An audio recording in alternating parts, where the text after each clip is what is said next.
కొన్ని అంశాల పరంగా చూస్తే కవిత గారు ఒంటరి అయ్యారని నాకు ఫీల్ అవుతుంది. కానీ ఒక స్ట్రాటజీ ప్రకారమే కవిత గారు పోరాటం కావచ్చు. కవిత గారు డే 1 నుంచి బీఆర్ఎస్ పార్టీ నుంచి బయటకు వచ్చినప్పటి నుంచి గమనిస్తే హరీష్ రావు గారికి కవిత గారికి కొంత విభేదాలు రావడం జరిగింది పొలిటికల్ గా. సో హరీష్ రావు గారి నాయకత్వంలో కవిత గారు పనిచేయడానికి సిద్ధంగా లేరు. కాబట్టి బీఆర్ఎస్ పార్టీలో ఉంటూ హరీష్ రావు గారిని టార్గెట్ చేయడం వల్ల ఖచ్చితంగా అటు కేటీఆర్ గారికి మైనస్ అయ్యే అవకాశం ఉంటుంది. ఎందుకంటే వీళ్ళే చేయిస్తున్నారు అన్న ఫీలింగ్ కలిగే అవకాశం ఉంటుంది. కాబట్టి కవిత గారు బయటకు వస్తేనే మంచిది అన్న ఫీలింగ్లో ఉన్నారు.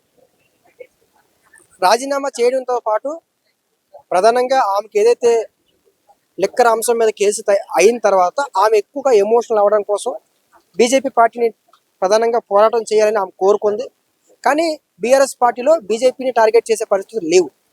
ఇది మెయిన్ ప్రధాన పాయింట్ ఏంటంటే కవిత గారికి లిక్కర్ అంశం మీద బీజేపీ పార్టీ మీద ఆమెకి ఏదైతే ఇబ్బంది కలిగారో ఖచ్చితంగా బీజేపీ పార్టీని బలంగా ప్రశ్నించాలని భావించారు. కానీ ఆ రకమైన వాతావరణం బీఆర్ఎస్ పార్టీలో లేదు. అది హరీష్ రావు గారి వల్లే లేదు అన్న ఆ ఫీలింగ్, అది కానివ్వట్లేదు అన్న ఫీలింగ్. కాబట్టి ఖచ్చితంగా బయటకు వచ్చి హరీష్ రావు గారి మీద క్వశ్చన్ చేస్తూ, అదేవిధంగా కేసీఆర్ గారిని ఎప్పుడైనా ఏమైనా అంటే కూడా ఖచ్చితంగా కవిత గారు వాళ్ళ నాన్నగారిని కూడా ప్రొటెక్ట్ చేస్తూ ఆమె ఒక స్ట్రాటజీ ప్రకారంగా ముందుకెళ్తారు. సో ఆమె ఎమోషనల్లో ఒక అర్థం ఉంది. ఆమె ఎమోషనల్లో కూడా వాస్తవం ఉన్న విషయం. అంటే పొలిటికల్ గా ఆమెకున్న ప్రియారిటీ ఆమెకు ఉంది. కాకపోతే పార్టీలో ఆమెకి సరైన ప్రియారిటీ లేదని ఫీల్ అవుతుంది కవిత గారు. అదేవిధంగా రాజీనామా కూడా చేశారు. 4 నెలల క్రితం రాజీనామా చేశారు. మండల చైర్మన్ గారిని కూడా అడిగారు రాజీనామా మమ్మల్ని ఆమోదం తెలపండి అని. ఒకవేళ కనుక ఆమోదం తెలిపితే ఖచ్చితంగా ఆమె మళ్ళీ ఎమ్మెల్సీ కాబట్టి మళ్ళీ ఏమైనా కాంగ్రెస్ పార్టీతో టైఅప్ అయ్యి ఆమె మళ్ళీ ఎమ్మెల్సీ అవుతారా, లేదంటే ఇంకా ఎమ్మెల్సీ పదవి పోయింది కాబట్టి పార్టీ పెట్టచ్చా అని అదొక అంశం. కాబట్టి పార్టీ పెట్టే అవకాశాలు ఉన్నాయి. లేదు పార్టీ పెట్టడం వల్ల టఫ్ వాతావరణం ఉంటుంది, ఇప్పుడున్న స్ట్రెంత్ కానీ కెపాసిటీ కానీ సరిపోదు అన్న ఫీలింగ్ ఆమె ఫీల్ అవుతే ఖచ్చితంగా కాంగ్రెస్ పార్టీలోకి వెళ్ళే అవకాశాలు ఉంటాయి.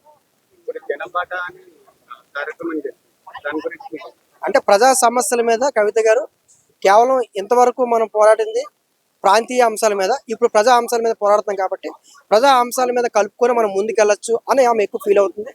హరీష్ రావు గారిని టార్గెట్ చేయడం, కేసీఆర్ గారిని రేవంత్ రెడ్డి గారు ఎప్పుడైనా వ్యాఖ్యలు చేస్తే ఆ వ్యాఖ్యలు కూడా ఆమె ఖండించడం.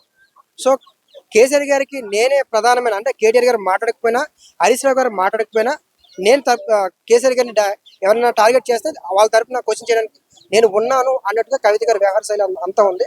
సో కవిత గారికి పొలిటికల్గా ఎదగడానికి, కవిత గారు పొలిటికల్గా వెళ్ళడానికి ఒక పార్టీ అయినా ఉండాలి, లేదంటే ఆమె కాంగ్రెస్ పార్టీలోనే జాయిన్ అవ్వాలి.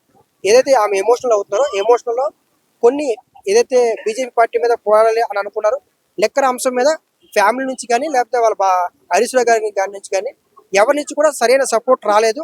ఆ రోజు ఒంటరిగా ఫీల్ అయిన అంశాల మీద కవిత గారు గుర్తెచ్చుకుని ఎమోషనల్ అవుతారు. సో ఆ ఒక్క అంశం ప్రధానంగా తండ్రిగా కేసీఆర్ గారు కవిత గారికి ఏమి ఇవ్వాలో అన్ని ఇచ్చారు.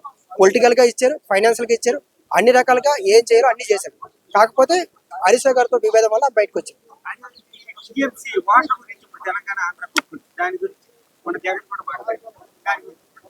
అదే ఇప్పుడు ఈ అంశం మీద కేంద్రం ఒక ప్రత్యేకమైన కమిటీ వేశారు. ఆ కమిటీ ఈ 2 రాష్ట్రాల అంశం మీద ఆంధ్ర రాష్ట్రం నుంచి 4 సభ్యులు, తెలంగాణ నుంచి 4 సభ్యులు మొన్న రీసెంట్లీ వేశారు. సో ఈ 4 సభ్యులు మొత్తం 13 సభ్యులు వేశారు.